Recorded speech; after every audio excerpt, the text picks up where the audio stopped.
Hello my dear friends and welcome back to another video. 2026 is here and I'm so excited to bring you the latest from the galaxy far, far away. So today, nearly 2 years after the fact, we have a very interesting and strange revelation for the Acolyte. I was hoping we didn't have to return to this show, but there isn't much else going on with Star Wars at the moment, and I like to bring you the latest. The series was super divisive, so don't shoot the messenger. But I think you'll find today's topic sets the basis for a very interesting discussion about the Senate and Jedi corruption. So it does have some thematic connections to the prequel trilogy, and I hope you find that interesting. Now, I am going to try and set my personal feelings aside. I'm just going to give it to you as it is.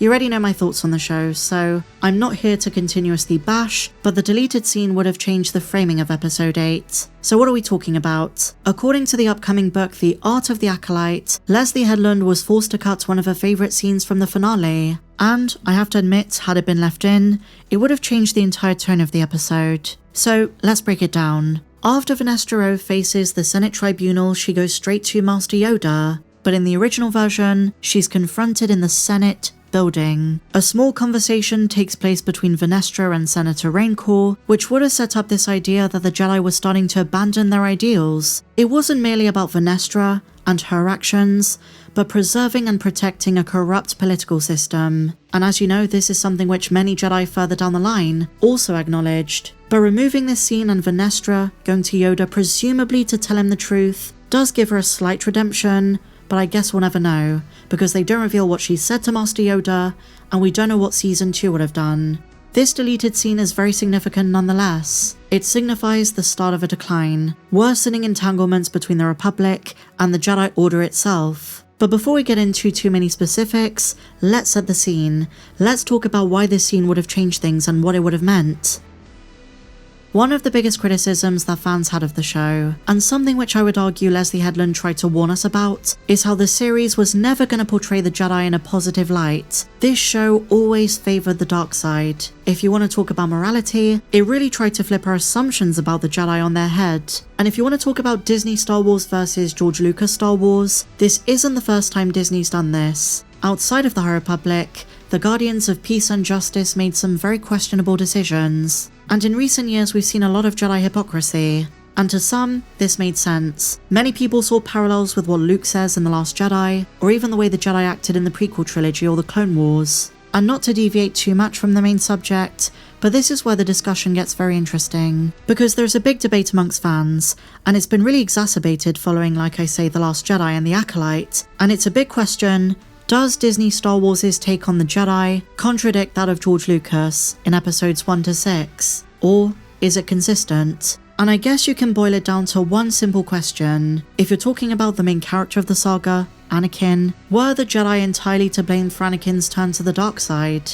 Some say yes. Some say they were too caught up in their own dogma, they had become so complacent and so rigid, bureaucratic and self-certain that they didn't allow for flexibility. His emotions when losing his mother, his premonition before losing her and Padme. Obi-Wan, Yoda and Mace Windu are always telling him to be mindful of his feelings, when instead there's an argument to be made that they should have been there for him. They should have listened to his concerns. Then there are those who say, you can't fully blame the Jedi because Anakin's fall was driven by choice. The Jedi were aware that Anakin was a very fearful young boy. And while we can talk all day about what if Qui-Gon lived, what if Yoda was there for him, what if Obi-Wan was a better master, people say Anakin repeatedly chose secrecy, deception, and was always leaning towards the dark side. You know, people like to say Attack of the Clones, episode 2 is a bad movie, but that's the one where you really see this conflict. How Anakin is full of rage, full of fear.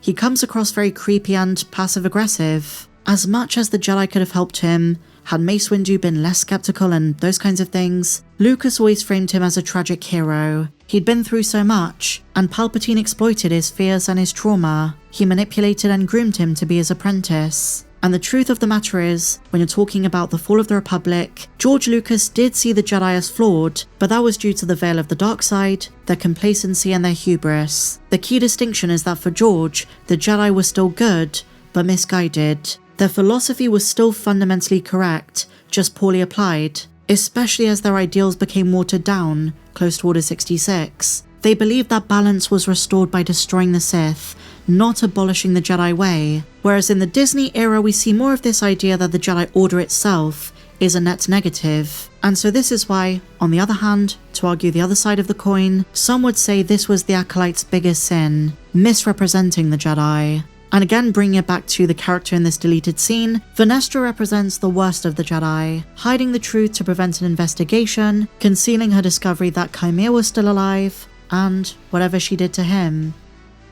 Venestra was one of the most dislikable Jedi I've ever come across. She's very different in the books, but in this show, oh my goodness, I found her insufferable. I'm sorry, but she was not pleasant. While the Jedi claim to stand for balance and selflessness, the Acolyte highlights how they suppress inconvenient truths, they hide their mistakes, and sometimes they act out of fear to preserve their authority. And I would argue this makes their condemnation of the dark side feel very selective and self-serving. Even as Qimir said, the Jedi also harbor darkness, but how they treat it, what they do with it, is different from the Sith. The show emphasizes how Jedi decisions, especially around Force-sensitive children and fringe communities, can do a lot of harm.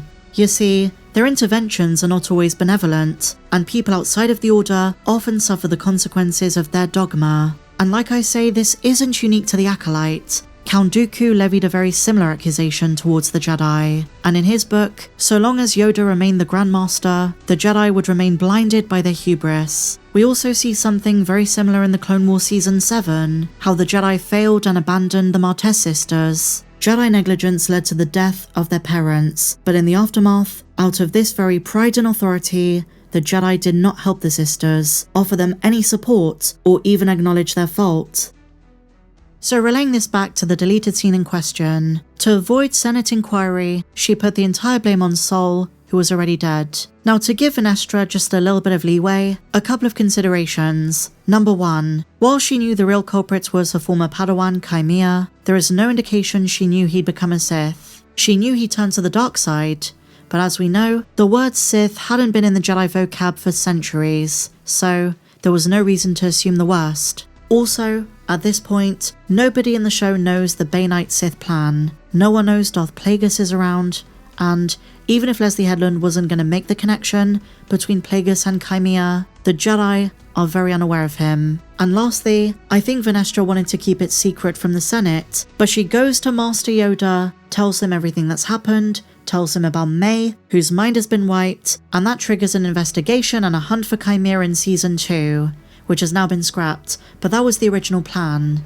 But in the deleted scene, before going to Yoda, Leslye Headland says Venestra was confronted in the Senate building, and she notes, we better understand why Venestra put it on Sol, what was truly at stake, and here is how it connects to the prequel trilogy. Senator Rancor looks at her and says, welcome to the world of politics. So it's a powerful moment, but the reason it was cut is for pacing.